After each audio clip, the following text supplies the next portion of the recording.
உங்கள் தொழிற்சாலை மற்றும் நிறுவனத்தின் மின்சார தேவையை வங்கி நிதி உதவியுடன் சொந்தமாக சோலார் பிளான்ட் அமைத்து முழுமையாக நீங்களே பூர்த்தி செய்து கொள்ளலாம். Velan infra project private limited, Chennai. Call 9842252166.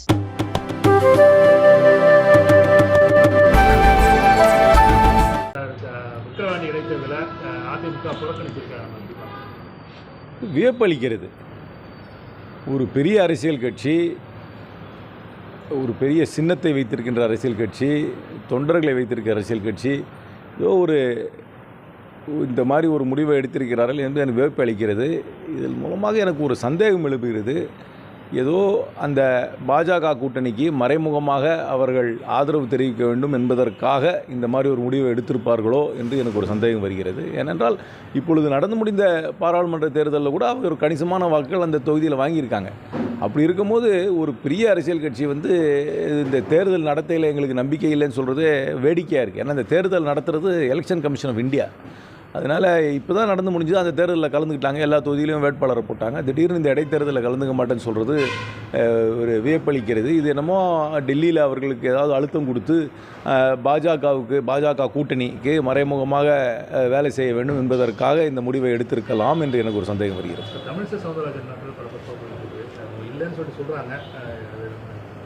எனக்கு தெரியல, நீ ஒத்த சீட்டு கூட வாங்கலையா அந்த ஸ்டேட்டில் அப்படின்னு அவர் வருத்தப்பட்டு கையை அப்படி காமிச்சிருப்பாருன்னு நினைக்கிறேன் நான்.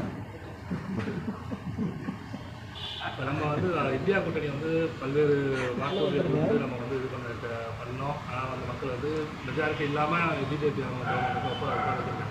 எந்த அளவுக்கு சக்ஸஸ்ஃபுல்லாக போகும், எந்த அளவுக்கு இல்லை, எங்களுடைய கொள்கைகளை நாங்கள் பின்வாங்க மாட்டோம். நாங்கள் வைத்திருக்கும் கோரிக்கைகள் அரசாங்கத்திடம் நாங்கள் கண்டிப்பாக முறையிடுவோம். தமிழ்நாட்டோட உரிமைகளை விட்டுக் கொடுக்காமல் நாங்கள் வாதாடுவோம் பாராளுமன்றத்தில். ஆந்திரா துணை முதல்வர் பவன் கல்யாண் இந்து கோயிலிருந்து ஹெச்ஆர்என்சி விளைவிக்கணும் அப்படின்னு சொல்லி ஒரு கருத்து சொல்வார். புதுசாக இப்போ தான் அரசியலுக்கு வந்திருக்காரு. அவருக்கு சமுதாய நிலவரம்லாம் நல்லா தெரியுமா இல்லையான்னு தெரியாது. யார்கிட்ட கொடுப்பார் கோயிலை? இப்போவே ஹெச்ஆர்என்சி கிட்டே இருந்து கோயிலை எடுத்துட்டோம்னா யார்கிட்ட கோயிலை கொடுக்க போகிறோம்?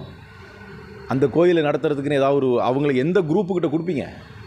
எந்த எந்த எந்த நபர்கிட்டையோ எந்த குழுக்கிட்ட கொடுப்பீங்க அந்த சீட்டை? இதெல்லாம் அரசாங்க அனுபவம் இல்லாதவர்கள் சும்மா வேகமாக பேசுகிற பேச்சாக இருக்கும். அதனால் அதுக்கப்புறம் அப்படி கொடுத்தீங்கன்னா அவங்க அந்த குழு என்ன அவங்க எல்லாரையும் சேர்த்துக்குவாங்களா, இல்லை எப்படி அந்த குழு எப்படி தேர்ந்தெடுக்கப்படும்? அதனால் இது அரசாங்கத்தோட தான் இருக்க வேண்டும்.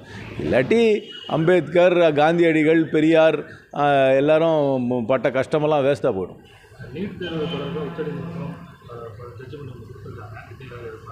இல்லை, இந்த நீட்டில் ஒரு வெளிப்படைத்தன்மையே கிடையாது. இந்த தேர்வு நடந்த முறையில் நான் கொஞ்சம் டீப்பாகவே இப்போ ஸ்டடி பண்ணியிருக்கேன். அதில் இந்த கிரேஸ் மார்க் கொடுத்துருக்காங்க 1500 ஸ்டூடெண்ட்டுக்கு. என்ன பேசிஸில் கொடுத்தாங்கன்னே கிடையாது. அதுக்கப்புறம் ஒரு கொஸ்டினுக்கு 2 ஆன்சர் கரெக்டாக இருக்கிறதுனால அந்த 2 ஆன்சர் போட்டவங்களுக்கும் மார்க் வர கொடுத்துருக்குறாங்க. ஏன்னா பழைய டெக்ஸ்ட் புக்கில் ஒரு ஆன்சர் இருந்தது, புது டெக்ஸ்ட் புக்கில் ஒரு ஆன்சர் இருக்குதுன்னு சொல்லி. அதுக்கப்புறம் என்னை பொறுத்த வரைக்கும் இந்த நீட்டு நான் சிந்தித்து தான் சொல்கிறேன், இந்த நீட்டு தேவையே கிடையாது. ஃபஸ்ட்டு மாநில உரிமைகளை இது பறிக்கிறது. ரெண்டாவது இவங்க சென்ட்ரல் கவர்மெண்ட்டில் நடத்தி இது ஒரு பெரிய ஸ்கேமாக இருக்குது. நிறைய இடத்துல சொல்கிறாங்க. குஜராத்திலலாம் கேள்வித்தாளில் எந்த ஆன்சரையும் எழுதாமல் அந்த தேர்வுத்தாளை கொடுத்து அங்கே இருக்கிற எக்ஸாமினர்ஸ் அந்த டைம் முடிஞ்சதுக்கப்புறம் கரெக்ட் ஆன்சரை ஃபில் பண்ணிடுறாங்களா. இதில் பெரிய தரோ இன்வெஸ்டிகேஷன் தேவை. அந்த நேஷனல் டெஸ்டிங் ஏஜென்சியோடைய தலைவர் உடனே ராஜினாமா செய்ய வேண்டும். நீட்டை உடனடியாக ரத்து செய்ய வேண்டும். ஏன்னா இந்த மாதிரி இந்த அறகுறையாக ஒரு 1500 பேருக்கு மட்டும் அந்த மார்க்கை குறைச்சிட்டு திருப்பி அவங்க மட்டும் எக்ஸாம் எழுதலாம், இதுக்குள்ளே கவுன்சிலிங் நடக்கிறதுன்றது ஏற்றுக்கொள்ள முடியாது. ஏன்னா உச்சநீதிமன்றத்துக்கு நிறைய பேருக்கு குறை இருந்து அவங்க உச்சநீதிமன்றத்துக்கு போகாதவங்களுக்கெல்லாம் இந்த சலுகை வராது. அதனால் இது ஒரு ஃபேர் எக்ஸாமினேஷனாக எனக்கு படலை. இந்த எக்ஸாமினேஷனை உடனடியாக ரத்து செய்ய வேண்டும். கூட்டணி தொடர்பாக காங்கிரஸ் ஒரு பனிப்போர் மாதிரி போயிருக்கு. அதாவது திமுக காங்கிரஸ்குள்ளேயே ஒரு பனிப்போர் மாதிரி போயிருக்கு. இல்லை, ஒரு பனிப்போர் இல்லை, நேற்று ரொம்ப பரஸ்பரமாக இருந்தது எங்கள் கூட்டணி. கோயம்புத்தூரில் நீங்கள் பார்த்தீங்கன்னா அத்தனை பாராளுமன்ற உறுப்பினர்களும் எங்களுடைய கட்சி தலைமையும் ஒரே மேடையில் திராவிட முன்னேற்ற கழக தலைமையோடு முதலமைச்சரோடு நேற்று கலந்துக்கிட்டோம். எங்களுக்கு எந்த விதமான பனிப்போரும் கிடையாது. திராவிட முன்னேற்ற கழகம் தலைமை தாங்கும் இந்தியா கூட்டணி வலுவாக இருக்கிறது. 40 தொகுதிகளிலும் வெற்றி பெற்றோம். வருங்காலத்திலும் எங்கள் கூட்டணி தொடர்ந்து வெற்றி பெறும்.